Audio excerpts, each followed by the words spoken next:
It's boring. Another snooze fest. How could you watch that? All over the internet, whether it be on Twitter, Facebook, YouTube, or any other medium that you might find your social media, fans are not holding back on their displeasure with the current state of Formula One racing. They feel it's boring by nature. How does it compare to other forms of racing like IndyCar and NASCAR? Even Lando Norris, the exciting young driver, got in on it, saying that he feels that Mercedes is to blame for it. Well, the key word that comes down that we all want to talk about is parity. So let's look at parity in Formula One as it compares to the other two major sports, NASCAR and IndyCar. Come with me as I break it down. Okay, so the argument is Formula One is a more boring form of racing compared to IndyCar and compared to NASCAR. So what we want to talk about here is the word parity, which I said in my opening here. Do these three different forms of racing have three different variations in parity in their racing? I hear that word come up over and over again, whether it be for NASCAR, IndyCar, or Formula One. With the only one of them that I've heard being a bonus or a positive, IndyCar has bragged about their parity, especially around the 2014, 2015 years. I remember IndyCar talking about parity as being a great aspect of their sport by comparison to NASCAR and Formula One. So both these sports, NASCAR, all three of these, NASCAR, IndyCar, and Formula One, have had their times where one or two drivers has dominated, and the complaint was the racing's boring. Definitely the case in Formula One right now. We're hearing that over and over again. Is Formula One boring? So let's take a good deep dive look at Formula One, IndyCar, and NASCAR, and let's look at the last decade and see if maybe one way or another they're trending towards being more boring than they were, but also comparing their results versus the results we see in IndyCar and the results we see in NASCAR. So what I've done is I've taken a look at the winners, the constructor winners, how many drivers podiumed, and in how many races for Formula One. We're going to compare that to the winners, the team, how many drivers podiumed, and how many races in IndyCar, and the winners, the make, which is like Ford, Chevy, Toyota in NASCAR, how many of those makes won and how many times, and in how many races. And we should be able to get an idea of, does parity exist across all three motorsports, or is it an issue for some of them? So let's start with Formula One. We've had three different champions over a 10-year period. Sebastian Vettel has won it 4 times, Nico Rosberg won it the 1 time, and Lewis Hamilton has won it 5 times. So only 3 champions in 10 years. We compare that to IndyCar. 6 different champions in the same 10-year period. Dario Franchitti with 2, Ryan Hunter-Reay has 1, Scott Dixon with 3, Will Power with 1, Simon Pagenaud with 1, and Joseph Newgarden with 2. So by comparison, we're already doubling the amount of champions in the same 10-year period. NASCAR, we're going to have even one more. 7 different champions in the last 10 years in NASCAR. Jimmie Johnson has won 3, but there's a big asterisk there. Jimmie Johnson is the Lewis Hamilton of NASCAR. And in the last 10 years, yeah, we've had 7 different winners. But from 2006 until 2016, Jimmie Johnson won 7 of the 10 titles. 7 out of 10 championships. And the same arguments that we're hearing in Formula One now were being had in NASCAR. NASCAR is too boring. The same driver wins. There's not enough parity in NASCAR. We need to shake it up. Hendrick Motorsports is dominating. Jimmie Johnson's dominating every single year. And that was the case. Jimmie Johnson was dominating NASCAR. We've had a little more parity over the last decade in NASCAR now. Kyle Busch has won it twice. Joey Logano once. Tony Stewart once. Martin Truex Jr. once. Kevin Harvick once. Brad Keselowski once. So parity has gotten better in these two sports. But a decade ago, well, really not even, 4 years ago, we were talking about NASCAR being dominated by one driver, Jimmie Johnson, and by one organization, Hendrick Motorsports, who was absolutely dominating NASCAR for a large period of time. And before that, before Jimmie Johnson went on that huge run, it was Jeff Gordon, who was winning every race and winning 4 titles. So Hendrick Motorsports was the Mercedes of NASCAR just about a decade ago. But let's take a look at the last 10 years and the actual results. So we'll start over at Formula One. In 2010, we have 5 different winners, 3 different constructors, 8 different drivers reached the podium, and there were 19 races. In 2011, 5 winners again, 3 constructors. Podiums do go down. Only 6 different drivers reach a podium in 19 races. 2012, 8 different winners. So we actually have a breakout year in Formula One. 8 different drivers win a race. 6 different constructors win races. So 2012 was an awesome year in Formula One for parity. 13 different drivers reach a podium. That was in 20 races. In 2013, we go back down to 5 winners, 4 constructors, 8 drivers reaching the podium, and 19 races. And then Formula One does start to lose some of that parity that we're talking about here. In 2014 and 2015, you only get 3 different winners, 2 different constructors winning those races, 10 drivers reach the podium, so that actually spikes up a little bit in 19 races. In 2016, we get a 4th winner entering it. 2 different constructors are making up those 4 winners that year. 9 drivers reached the podium, and that's in 21, the normal 21 schedule that we're accustomed to now in Formula One. In 2017 and 2018, we get 5 different winners, 3 different constructors winning races, 6 drivers reached the podium, 7 drivers reached the podium in those seasons in 20 and 21 races. And at that time, we're talking Bottas, Hamilton, Ricciardo, Verstappen, and Vettel are really the drivers winning races at that point. But yeah, you have 5 different drivers winning. So parity is actually not that bad compared to other years a little bit before that in Formula One. Could be better, but it's okay. It's not until 2020 that we've really started seeing this year in particular get pretty bad with the parity. We're 6 races into the season. We've had 3 different winners, Bottas, Hamilton, making up Mercedes, and of course Max Verstappen. So we've had the 2 different constructors. Only 5 drivers have reached a podium this year, and it's still early, only 6 races in, but it definitely seems like we kind of reached our sweet spot in 2012 there, but 5 seems to be the average for winners, and 3 seems to be the average for constructors. So not much has actually changed in the last decade in Formula One. So the arguments we're having down here in Formula One could have very easily been the same arguments we were having up here in Formula One. But how does it compare to IndyCar? IndyCar, 7 winners, 3 teams winning. So right there with the constructors, 3 different ones. Podiums are where IndyCar really excels and has their parity, though.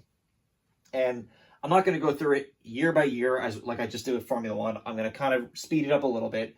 But 14 podiums, 15 podiums, 13 podiums, 20 podiums, 19 podiums, 19, 14, 14, 14, 16.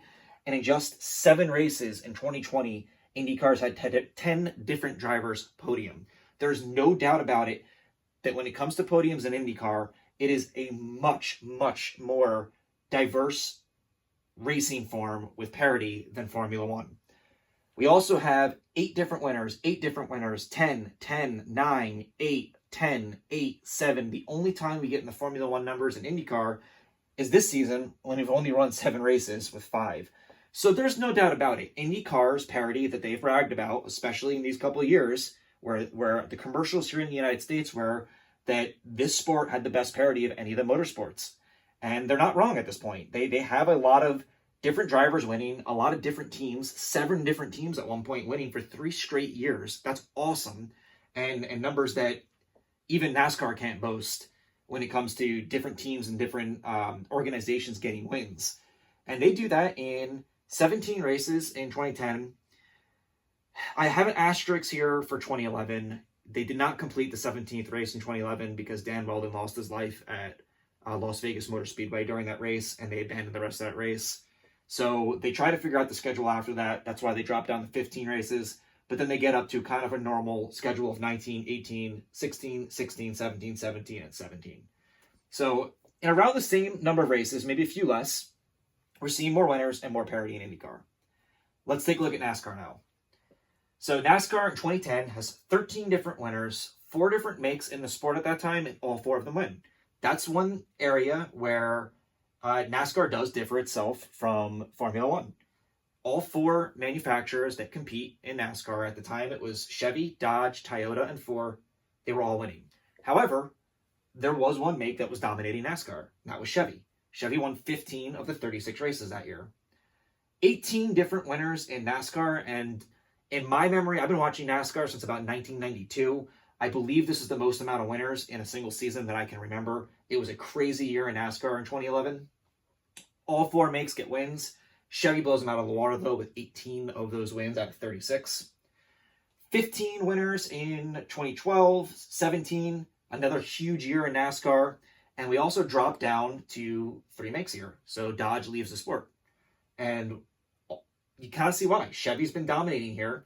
And I will say, of all the manufacturers through these seasons, Dodge was only winning 1 or 2 races a year. Maybe a little more than that, but they were not winning at anywhere the level that Toyota, Chevy, and Ford were. So they drop out of the sport.